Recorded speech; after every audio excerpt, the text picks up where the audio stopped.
कहियो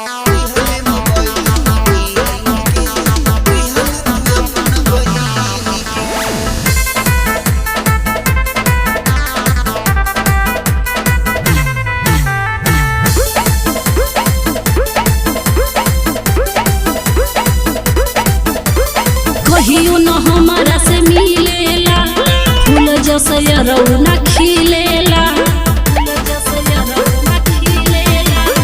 कहियो न हमारा से मिलेला फूल जैसे रौना खिलेला। भेजनी संदेशा आवत नइखा मुहवा अपन देखावत नइखा। भेजनी संदेशा आवत नइखा मुहवा अपन देखावत नइखा। कैसे सुत जाला नींद चन छीन के यार छीन के। जौन दिहले मोबाइल हम कीन के काहे दिहल तू अपना बहिन के। जौन दिहले मोबाइल हम कीन के काहे दिहल तू अपना बहिन के।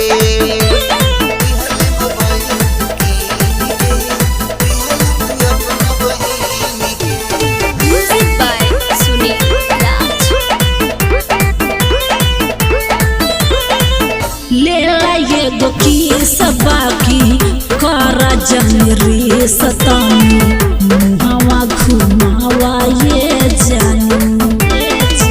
पैसा के हमारे बनाव तड़पानी काहे इतना बताए रानी। ले लाइए गो की बाकी करा जन सतानी मुहावा घुमावा ये जानू। पैसा के हमारे बनाव तड़पानी काहे इतना बताए रानी।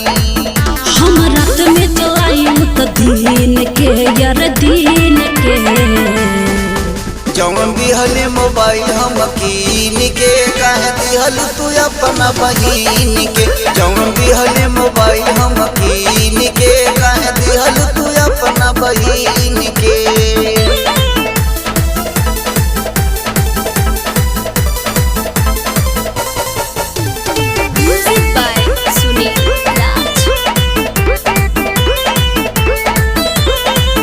भेंट मुलाकात रोजे होते रही बात फेरू गलती का कैनी ये जानू। फोन तो निजी रहे दिन भर बिजी रहे तोह का भूले जानू।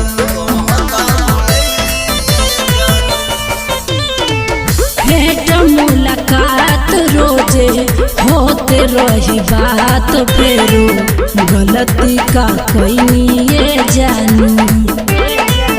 फोन तो निजी रहे दिन भर बिजी रहे तोह का भूले जानू। मुन्ना पूनम रविंदर कहे चीन के यार चीन के। जौन दिहले मोबाइल हम कीन के काहे दिहल तू अपना बहिन के। जौन दिहले मोबाइल हम कीन के काहे दिहल तू अपना बहिन के। अरे तोहरा के दिहली तो काहे दे देहलू।